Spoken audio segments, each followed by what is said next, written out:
नमस्कार साथियों, मैं पवन कुमार आप सभी का हार्दिक स्वागत करता हूं साथियों फिल्लर फोरम के मंच पर historical education and social YouTube channel पर आप सभी का स्वागत है साथियों। हम यहाँ पर तैयारी करवाते हैं आप सभी की NTA UGC नेट JRF की।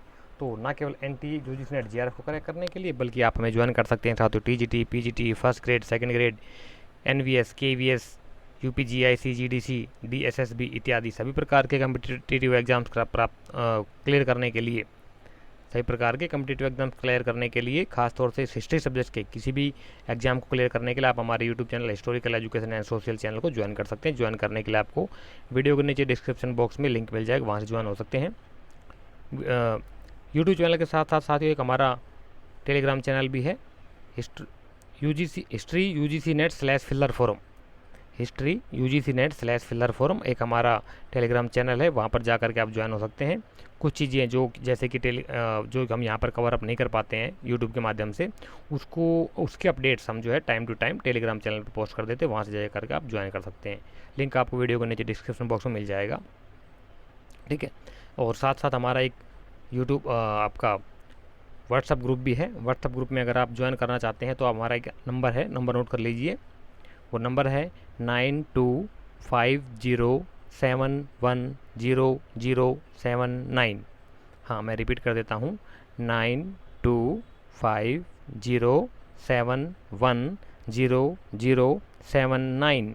इस नंबर पर आप अगर अपना नाम और अपनी डिटेल लिख करके मैसेज कर दीजिए, हम आपको अपने व्हाट्सएप ग्रुप में ज्वाइन करा देंगे। वहाँ से भी हमारा डिस्कशन चलता रहता है कंटिन्यू, ठीक है। तो ये तीन चीज़ें हमारी जो कंटिन्यू चलती हैं उसके बारे में मैंने आपको बता दिया, हमारे चैनल के बारे में। अब हम चलते हैं अपनी क्लास के बारे में। तो क्लास के अंदर साथियों हमारा most important MCQ history revision session चल रहा है। रिवीजन सेशन के अंदर हम 1 बाय 1 करके chapter by chapter topic by topic revision करा रहे हैं। MCQ के माध्यम से हमारे कई टॉपिक हो चुके हैं, जैसे कि पाषाण काल, हड़प्पा सभ्यता, वैदिक सभ्यता, महाजनपद काल। इस समय हमारा जो चल रहा है वो चल रहा है जैन और बौद्ध धर्म, ठीक है। जैन और बौद्ध धर्म को लेकर के एक वीडियो हमारी ऑलरेडी हो चुकी है, सब पुराने स्टूडेंट जो हमारे साथ रेगुलर बने हैं उन सबको पता है। नेक्स्ट लेक्चर उसका आज का है। तो आज का जो फर्स्ट क्वेश्चन है, तो क्वेश्चन नंबर 26 कहता है कि कौन सा कथन असत्य है, निम्न में से कौन सा कथन असत्य है। तो बताइए साथियों, 4 कथन दिए हुए हैं 1 2 3 4, इनमें से कौन सा कथन जो है वो गलत है, वो आपने राइट आंसर चूज करके चारों में से एक 1 2 3 4 आपने बताना है। ABCD के माध्यम से बता सकते हैं। इसके राइट आंसर चूज करने के लिए आपको 30 सेकंड्स का टाइम दिया जाता है। 30 सेकंड्स के अंदर ही आपने अपना आंसर पुटअप करना होता है कमेंट बॉक्स के माध्यम से। तो बताइए इस क्वेश्चन नंबर 26 और आज का क्वेश्चन नंबर जो फर्स्ट जो है, इसका राइट आंसर क्या होगा।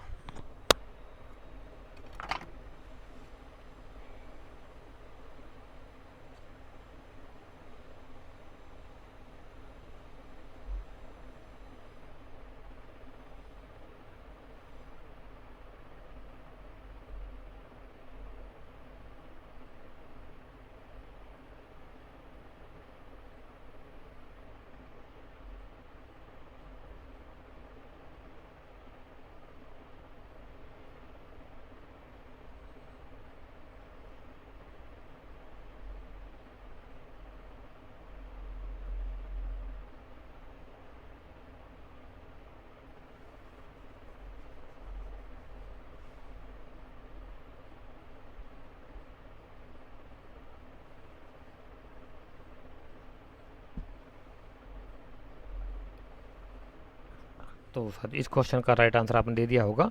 तो इसका जो राइट आंसर होगा वो है आपका ऑप्शन नंबर 3, यानी कि जैन धर्म कर्म ये वह नहीं है, ओनली वह आएगा, ठीक है। थोड़ा ठीक कर लीजिए इसको। जैन धर्म वह कर्म वह पुनर्जन्म में विश्वास करता है, जबकि बौद्ध धर्म कर्म को मानता, पुनर्जन्म को नहीं। ये तो गलत है देखा जाए तो इसका थोड़ा सा, क्योंकि जैन धर्म में अगर पुनर्जन्म को नहीं मानता तो पुनर्जन्म की महात्मा बुद्ध की कथाएं कहाँ से आ जाएंगी। जातक कथाओं में है ना, 500 से अधिक महात्मा बुद्ध के पुनर्जन्म की कथाएं हैं उसमें जातक में, ठीक है। तो पुनर्जन्म दोनों ही मानते हैं, लेकिन आत्मा में दोनों कोई से विश्वास नहीं करते, आत्मा सत्ता में दोनों विश्वास नहीं करते हैं। एक दूसरा क्या कि जैन धर्म देवता में विश्वास करता है, जबकि बौद्ध धर्म ईश्वर में विश्वास नहीं करता। क्या कहते हैं दोनों ही, थोड़ा मैं एक्सप्लेन कर देता हूँ। दोनों ही धर्म जो है ना, जैन धर्म भी और बौद्ध धर्म भी देवताओं में विश्वास करते हैं। देवता, जैसे कि आपको पता होगा एक प्रसंग आता है बौद्ध धर्म में कि ब्रह्मा ने उनसे विनती की थी, और एक बार शिव ने भी उनसे विनती की थी अपने ज्ञानों का प्रकाश फैलाने के लिए। तो जैन धर्म और बौद्ध धर्म में, दोनों धर्मों में क्या होता है, देवताओं का स्थान जिन जैन धर्म में जिन से नीचे और बौद्ध धर्म में बोधिसत्व से नीचे माना गया है, यानी कि जो एनलाइटमेंट, जो ज्ञान की निर्माण की अवस्था होती है उससे नीचे माना गया, यानी कि बुद्धिज्म से नीचे माना गया है देवताओं का स्थान। एक जैन धर्मात्मा को मानता है जबकि बौद्ध धर्मात्मा को नहीं मानता, ये बिल्कुल गलत है। थोड़ा कन्फ्यूजन वाला क्वेश्चन, कोई ना जैन धर्मात्मा को मानता है ना ही बौद्ध धर्मात्मा को मानता है, दोनों में से कोई सा नहीं मानते। तीसरा कहता है जैन धर्म वह पुनर्जन्म में विश्वास करता है जबकि बौद्ध धर्म कर्म को मानता, पुनर्जन्म को नहीं मानता। गलत है ये, बीच में तो थोड़ा वो है, क्लेरिफिकेशन करने की जरूरत है इस क्वेश्चन में। ठीक है, आगे चलते हैं। ये अगर ना जैन धर्म देवताओं को जिन से नीचे रखा गया है। इसी तरह बौद्ध धर्म में भी देवताओं का स्थान बोधिसत्व या आपके बुद्धिज्म से नीचे रखा गया है। निर्वाण क्या बोलते हैं आपको, एनलाइटमेंट की अवस्था से नीचे रखा गया है।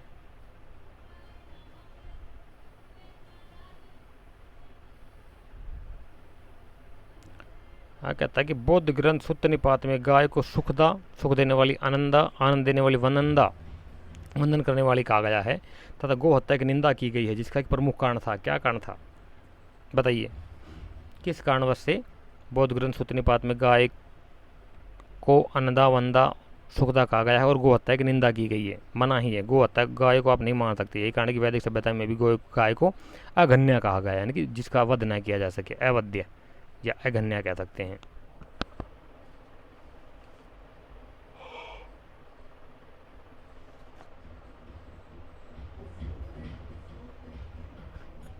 तो इसका जो राइट आंसर होगा साथियों क्वेश्चन नंबर 27 का, वो होगा आपका ऑप्शन नंबर 3 और 2। आर्थिक कारण था उसका,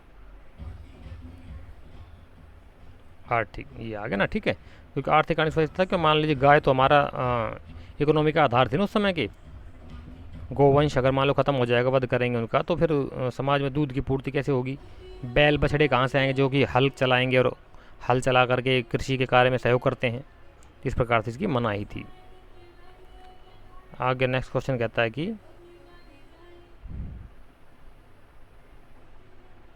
निम्नलिखित में तो कौन सा कथन गलत है? बताइए कौन सा कथन गलत है। 4 कथन दिए हुए हैं, बताइए राइट आंसर क्या होगा इसका, कौन सा कथन गलत है?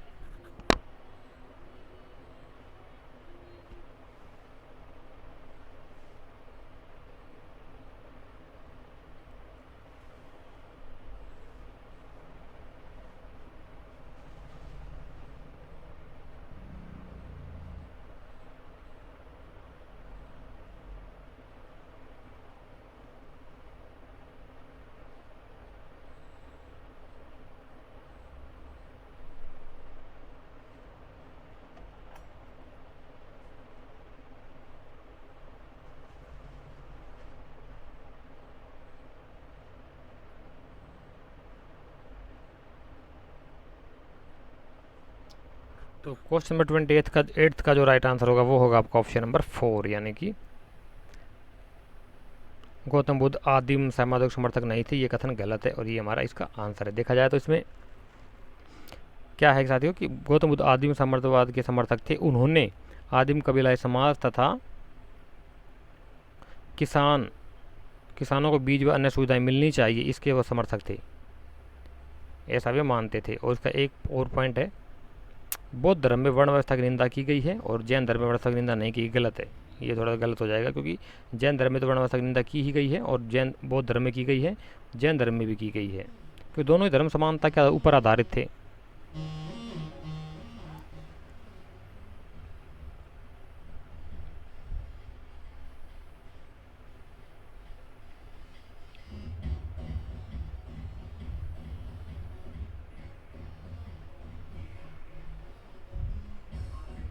काफ़ी बड़ा क्वेश्चन है, लंबा है, पढ़ लीजिए स्टार्टिंग में, फिर मैं पीछे का दिखाता हूँ आपको। कौन सा समूह सुमेलित नहीं है? एक तरफ कुछ टर्म्स दी गई है, दूसरे में उसके तरफ उसकी डिटेल दी गई है। ठीक है, ये थोड़ा ठीक करना। बौद्ध धर्म ये यहाँ से स्टार्ट है, ये यहाँ से स्टार्ट है, ये हीनयान यहाँ से, और वज्रयान संप्रदाय यानी कि महायान संप्रदाय ये यहाँ से स्टार्ट होगा। ठीक है, तो ये 1 2 3 4 आपने मैच करने, क्या ये इनसे संबंधित डिटेल इनके मैच कर रही है नहीं कर रही टर्म्स से, बताइए।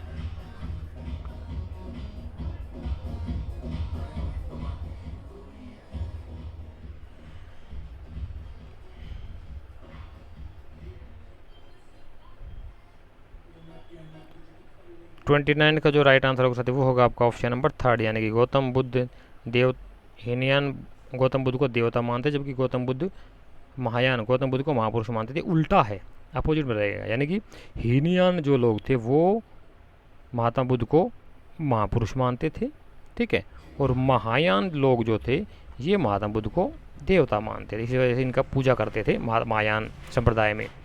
हीनयान बुद्धिज़्म के ज़्यादा नज़दीक है, सच्चाई के बुद्धिज़्म के ओरिजिनल बुद्धिज़्म के ज़्यादा नज़दीक है। बाकी तो बहुत सारे संप्रदाय अलग अलग मान्यता रही हैं सबकी, मेन दो हैं, हीनयान महायान, फिर बाद में तंत्रयान वज्रयान वगैरह भी आ गए थे।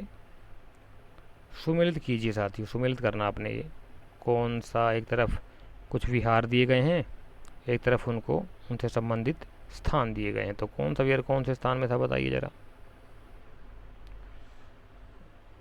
राइट आंसर क्या होगा इस क्वेश्चन का, फटाफट बताइए।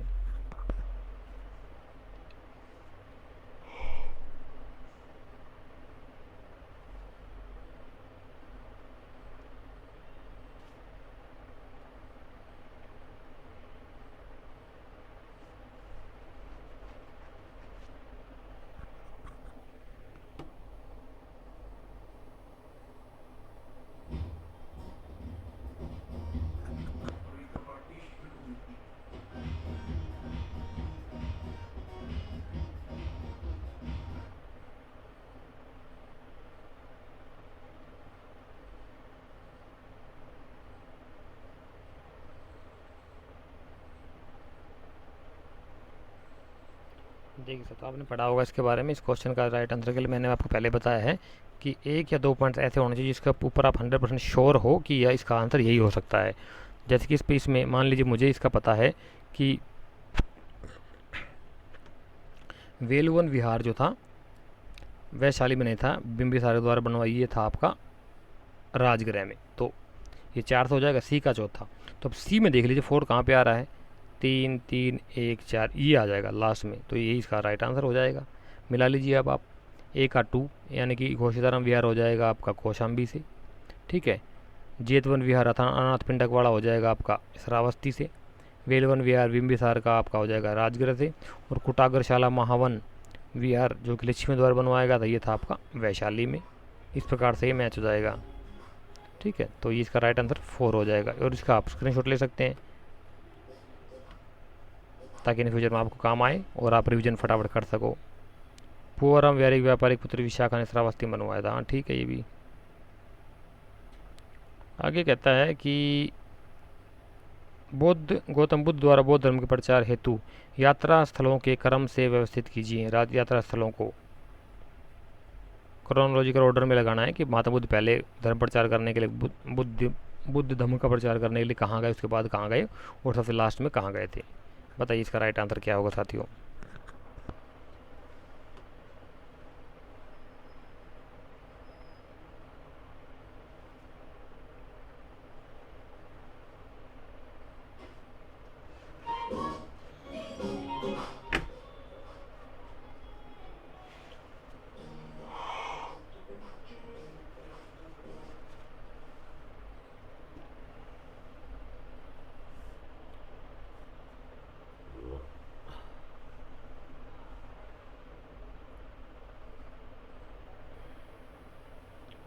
तो क्वेश्चन नंबर 31 का जो राइट आंसर होगा साथी वो होगा आपका ऑप्शन नंबर 4, यानी सबसे पहले आएगा आपका सारनाथ, जहाँ पर महात्मा बुद्ध ने सबसे पहले प्रथम उपदेश दिया था सारनाथ के मृगदाओं में, याद रखना।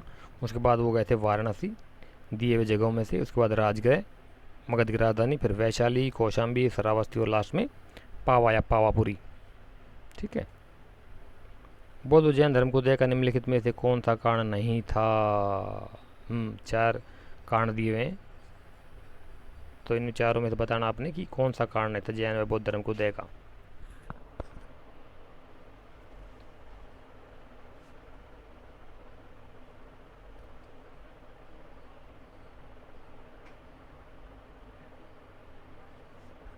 इसको थोड़ा ठीक करना कि लोहे का व्यापक पर प्रचलन नहीं आएगा, लोहे का व्यापक प्रचलन या लोहे का व्यापक स्तर पर प्रचलन, थोड़ा ठीक कर लेना इसको अपना।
तो इसका जो क्वेश्चन नंबर 32 का राइट आंसर होगा साथी वो होगा आपका ऑप्शन नंबर 4, यानी कि नवीन अतिवादी संप्रदायों का समर्थन करना, ये इसका गलत है और ये इसका राइट आंसर हो जाएगा।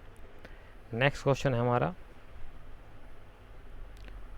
गौतम बुद्ध से संबंधित असत्य कथन को पहचानिए।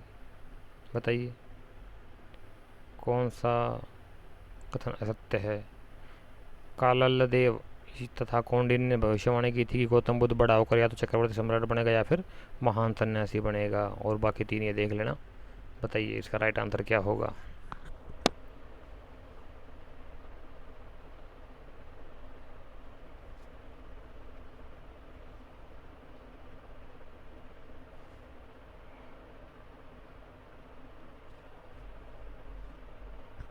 ये जो आपका टाइम पीरियड आता है ना 6th BC का, महाजनपद काल के समय से लेकर के और आपका ये चलता है बुद्ध और जैन दर्शन, धर्म सुधार आंदोलन, यहाँ से 2-3 क्वेश्चन हर बार पूछे जाते हैं, इसका अच्छे से ध्यान रख लेना आप लोग। महात्मा बुद्ध, गौतम बुद्ध, महावीर स्वामी, जो भी संप्रदाय होते हैं उसमें जैसे मखली घोषाल है, मखलीपुत्र घोषाल, पूर्ण कश्यप था, और भी जितने दार्शनिक हुए उस समय के उनको अच्छे से देख लेना, हर बार क्वेश्चन पूछा जाता है आपका।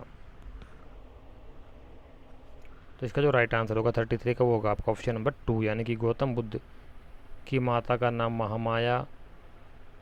महामाया का दूसरा नाम बिंबा गोपा भद्रकच्छा था, ये गलत है। ये था कि उनकी महात्मा बुद्ध की पत्नी का नाम था, ना कि उनकी माता का नाम था। यशोधरा का नाम था बिंबा गोपाल भद्रकच्छा। कौन सी बौद्ध संगति को सप्तशती कहा जाता है। बताइए साथियों, कौन सी बौद्ध संगति को सप्तशती कहा। सप्तशती का बोले तो सप्त माने 7 और शतक माने 100, यानी कि 700 लोगों, 700 सन्यासियों या 700 भिक्षुओं ने जिस संगीति में भाग लिया था वो कौन सी संगीति थी। पहली, दूसरी, तीसरी, चौथी, कौन सी बुद्धिस्ट काउंसिल थी। बताइए। चारों बुद्धिस्ट काउंसिल है, उनका समय के राजा कौन कौन थे, कहाँ कहाँ पर हुई थी स्थान, और उनके अध्यक्ष और उपाध्यक्ष कौन कौन थे, सारे अच्छे से देख लेना, बहुत इंपॉर्टेंट है।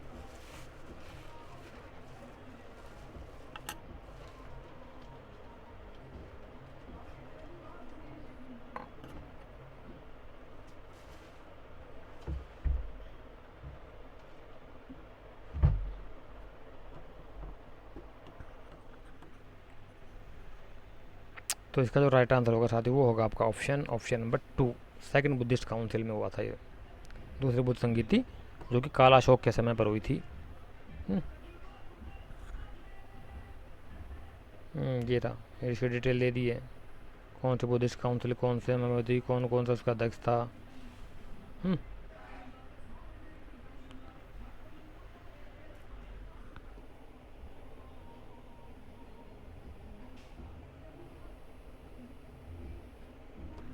आगे क्वेश्चन नंबर 35 कहता है कि बौद्ध धर्म के 4 आर्य सत्य के अनुसार दुख का प्रमुख कारण क्या है। बताइए साथियों, दुख का प्रमुख कारण क्या है।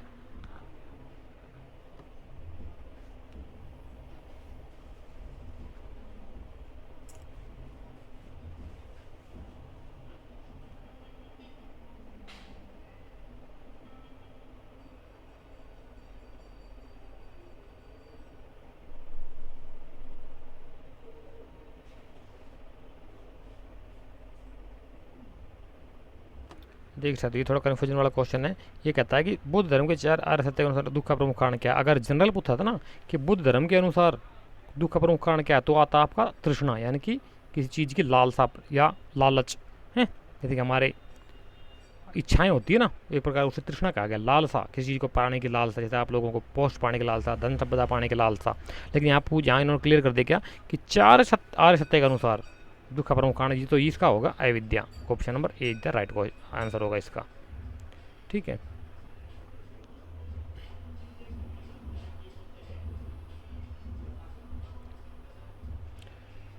बताइए, किस विद्वान के अनुसार गौतम बुद्ध के गृहत्याग का प्रमुख कारण शाक्य तथा कौलियों के बीच रोहिणी नदी को लेकर जल विवाद था? गृहत्याग का मुख्य कारण था? हेमचंद्र राय चौधरी, रोमिला थापा, डी कौशाम्बी या सभी? पता होगा सभी को, डी कौशाम्बी।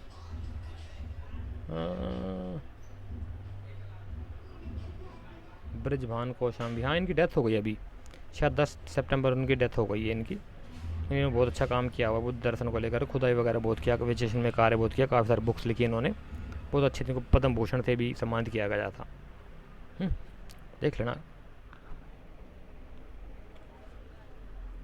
तो इस क्वेश्चन का जो राइट आंसर होगा वो होगा आपका ऑप्शन नंबर 3, यानी कि डी कौशाम्बी इसका राइट आंसर होगा। ठीक है, क्लियर। आगे तक निम्नलिखित में से कौन सी पुस्तक अश्वघोष द्वारा लिखित नहीं है? 4 पुस्तकें दी हुई है, इनमें 3 तो अश्वघोष के द्वारा लिखी हुई है, चौथी पुस्तक जो कौन सी जो कि अश्वघोष के द्वारा लिखी हुई नहीं है, बताइए।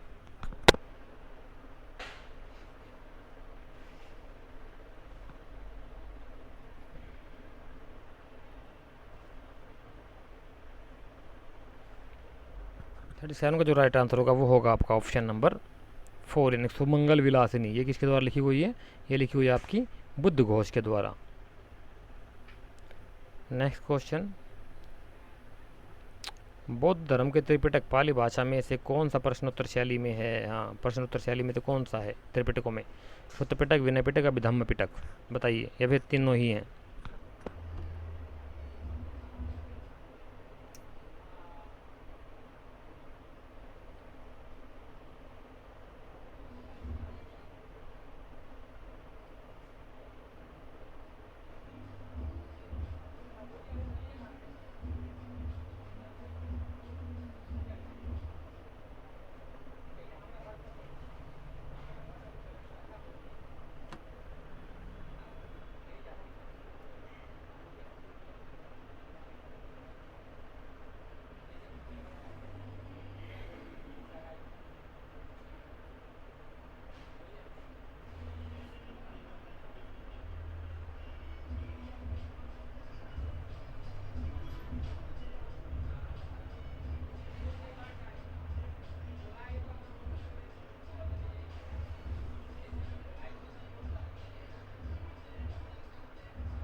इस क्वेश्चन का जो राइट आंसर होगा साथी वो होगा आपका ऑप्शन नंबर 3, यानी कि अभिधम्म पिटक।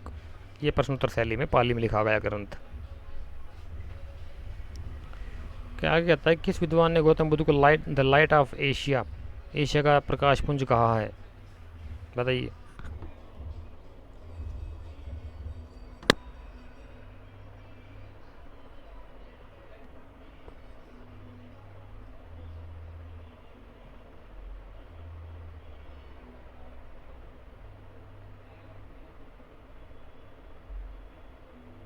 क्वेश्चन नंबर 39 का जो राइट आंसर होगा वो होगा आपका ऑप्शन नंबर 1, यानी कि अरविंद आर्नोल्ड। कौन सा कथन सुमिलित नहीं है? 4 कथन दिए हुए, चारों कथन को आपने सुमिलित करके बताना है। कौन सा कथन आएगा वैसे देखा जाए तो, कौन सा कथन जो है सत्य नहीं है, यानी कौन सा कथन असत्य है, ये ठीक होगा इसका, बताइए।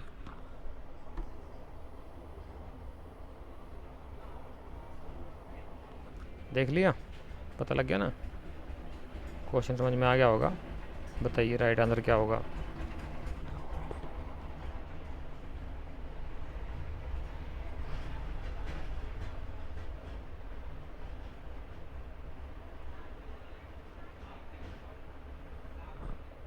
इसका जो राइट आंसर होगा साथी वो होगा आपका ऑप्शन नंबर 4, यानी कि हीनियन, ये उल्टा हो जाएगा। क्या होगा, हीनियन संप्रदाय की बात, साहित्य की भाषा जो थी वो होती है आपकी पाली, और महायान संप्रदाय की भाषा थी वो थी आपकी संस्कृत। ये ठीक है, तभी सही होगा। कौन सा सम्मिलित नहीं है? कौन सा कथन सही नहीं है, मतलब बताइए, कौन सा कथन सही नहीं है?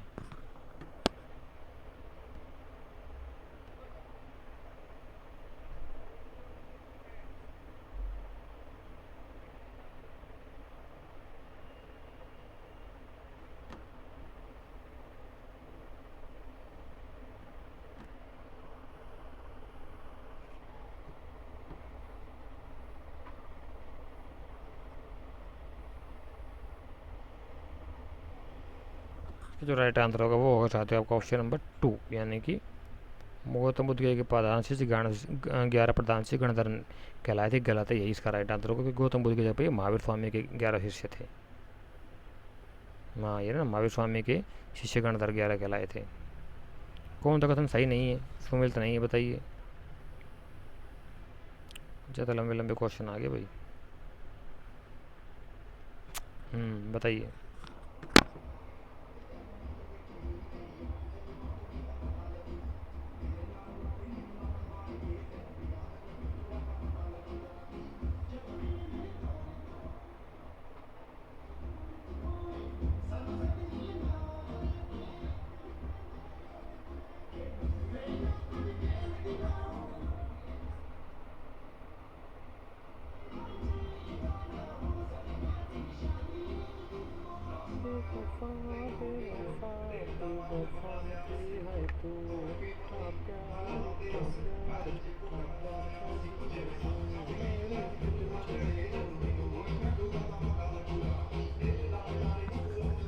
तो साथ ही देखिए, इसका क्वेश्चन का जो राइट आंसर होगा ना वो होगा आपका ऑप्शन नंबर 4, यानी कि महावीर स्वामी तक मोगल पुत्र कौशल की भेंट जो वैशाली में नहीं हुई थी, कहाँ पर हुई थी?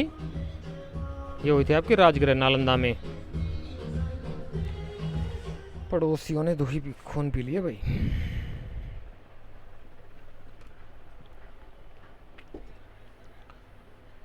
क्वेश्चन नंबर 43 क्या कहता है कि जैन धर्म के अनुसार सृष्टि का निर्माण 6 द्रव्यों से हुआ है, निम्नलिखित में से कौन सा शामिल नहीं है उन द्रव्यों में? बताइए।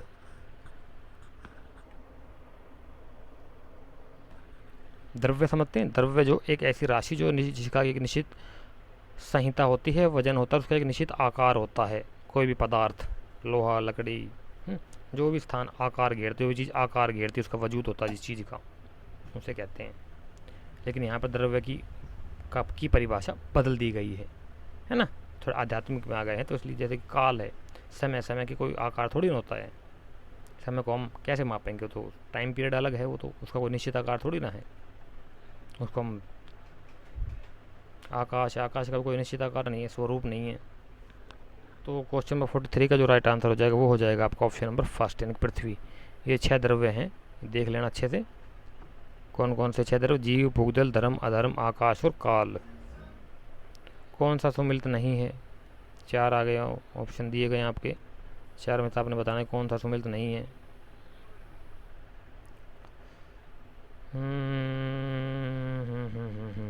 बताइए। ज़्यादा लंबे लंबे क्वेश्चन आ रहे हैं।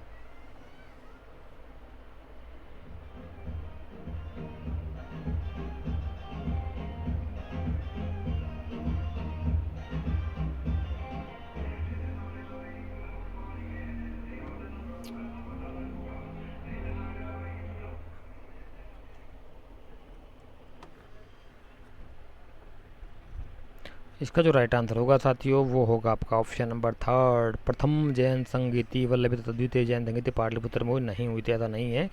का राइट आंसर क्या हो जाएगा? 3, यानी कि ये इसका गलत है। ठीक है, तो ये देखिए, प्रथम जैन संगीति पाटलिपुत्र सूरभद्र की अध्यक्षता में 288 ईसा पूर्व तथा द्वितीय जैन संगीति वल्लभी देवृद्धिगण श्रवण 512 ईस्वी में हुई थी।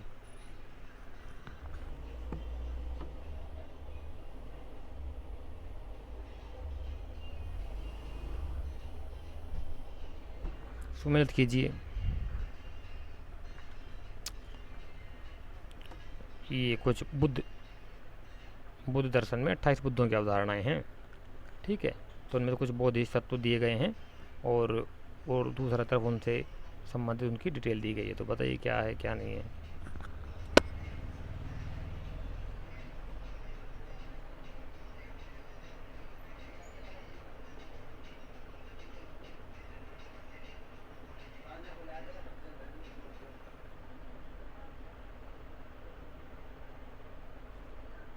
इन्होंने गड़बड़ कर दी, ये दोनों सेम दे दिए, ये ऑप्शन आपका, ठीक है, और ये दोनों सेम दे दिए। ठीक है ना, तो इसमें क्या बताएं अब हम, गड़बड़ हो गई ना सारा मामला। तो इसका जो राइट आंसर होगा वो होगा ऑप्शन नंबर इन फर्स्ट दिया हुआ है, फर्स्ट दिया हुआ, तो इसका ये राइट आंसर हो जाएगा।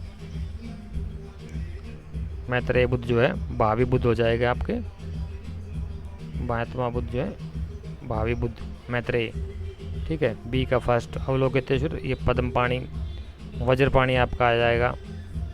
भावी बोधिसत्व थे, आने वाले, भावी मतलब आने वाले, फ्यूचर में जो आएंगे वो।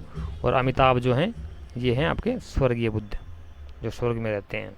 इस प्रकार से मैच हो जाएगा आपका। इसका स्क्रीनशॉट ले सकते हैं। हाँ, इनमें एक बहुत इंपॉर्टेंट साथ ही इसका हमेशा ध्यान रखना आप लोग, मैत्रेय बुद्ध, ये बहुत बार पूछा जाता है। मैत्रेय बुद्ध ये बहुत आने वाले भविष्य के बुद्ध माना गया है इनको, ठीक है। एक को ध्यान रख लो, बाकी सब आसानी से आप लोग कर सकते हो।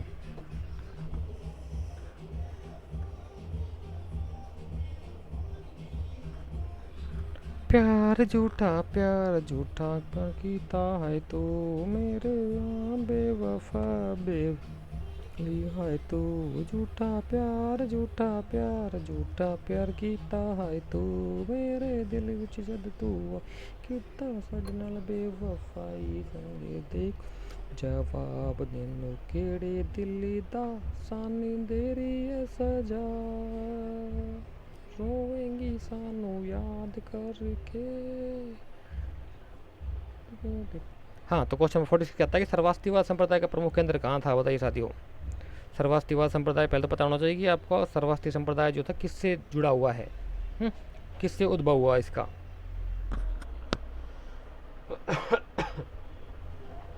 बताओ यार, फटाफट बताओ।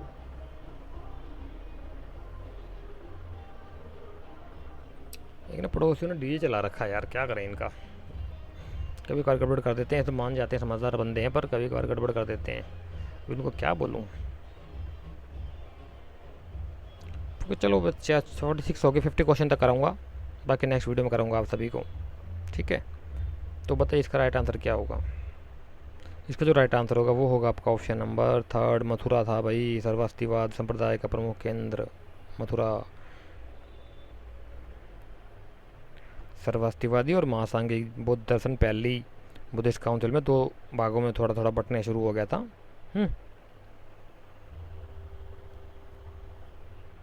सर्वास्तिवादी और महासांगिक, महासांगिकों से महायान और सर्वास्तिवादियों से फिर आगे चल करके हीनयान संप्रदाय का उदय होता है 4th बुद्धिस्ट काउंसिल में। देख लेना अपना कौन सा तिवादी संप्रदाय हत्ताप लेखन तथा एक दंडी कहलाता था। ये बहुत इंपॉर्टेंट है साथियों, नेट का आया क्वेश्चन बता रहा हूँ मैं आपको।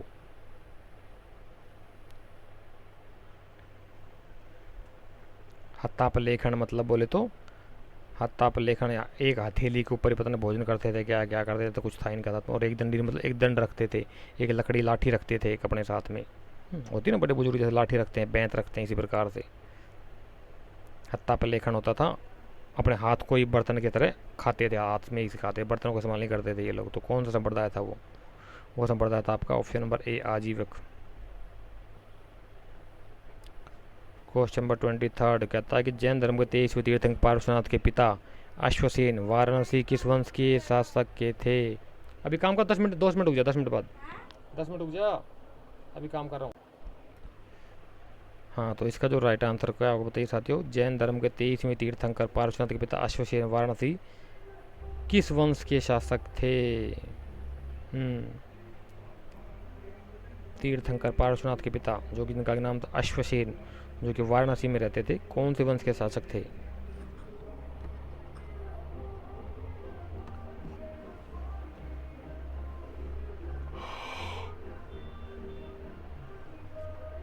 तो इजी क्वेश्चन बता सकते हो आप लोग। इसका जो राइट आंसर होगा वो होगा आपका ऑप्शन नंबर 4, यानी इक्ष्वाकु वंश के राजा थे वो।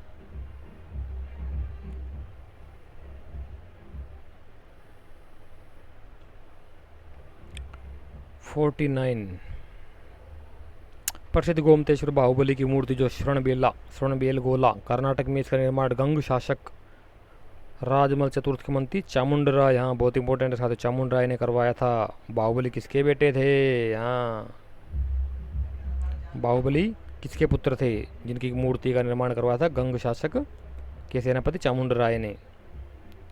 कहाँ पर, श्रणबेला कर्नाटका में, जहाँ पर आपके चंद्रगुप्त मौर्य ने अपना शरीर त्यागा था ना, वही। तो ये किसके बेटे थे? तो ये थे आपके ऋषभदेव के फर्स्ट। और क्वेश्चन नंबर नेक्स्ट 50 है, और आज का अंतिम सवाल आपके सामने। ऋषभदेव का जन्म साकेत अयोध्या में हुआ था। ज्ञान प्राप्ति में निर्माण कैलाश पर्वत पर। यजुर्वेद में इनको धर्म पर्वतों में श्रेष्ठ कहा गया है। स्वयंभू कश्यप, केसरियानाथ, विष्णु का अवतार भी इनको कहा जाता है। अच्छा जी, आगे चलिए। आर्य परिवेषणा किसे कहा जाता है? बताइए साथियों, आर्य परिवेषणा।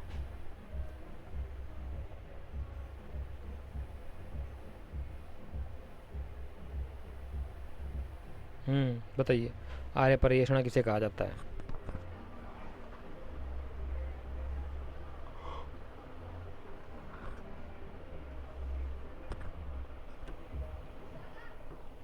तो इसका क्वेश्चन नंबर 50 का जो राइट आंसर होगा साथियों, वो होगा आपका ऑप्शन नंबर 3, यानी कि महात्मा गृहत्याग के पश्चात गौतम बुद्ध द्वारा 6 वर्ष तक सत्य की खोज करने के लिए भटकना।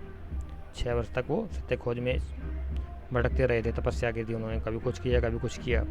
तो इसी सिस्टम को 6 सालों को पूरा कहा गया आर्य परिवेषणा। तो ये कुछ क्वेश्चन थे जो हमने 1 बाय 1 सोल्व के साथियों। इससे आगे क्वेश्चन हम आपको फिर दोबारा नेक्स्ट वीडियो में मुलाकात होगी आप सभी। तभी तक के लिए क्लास 10 के लिए थैंक यू सो मच। आप अपने कंटिन्यू स्टडी में लगे रहिए।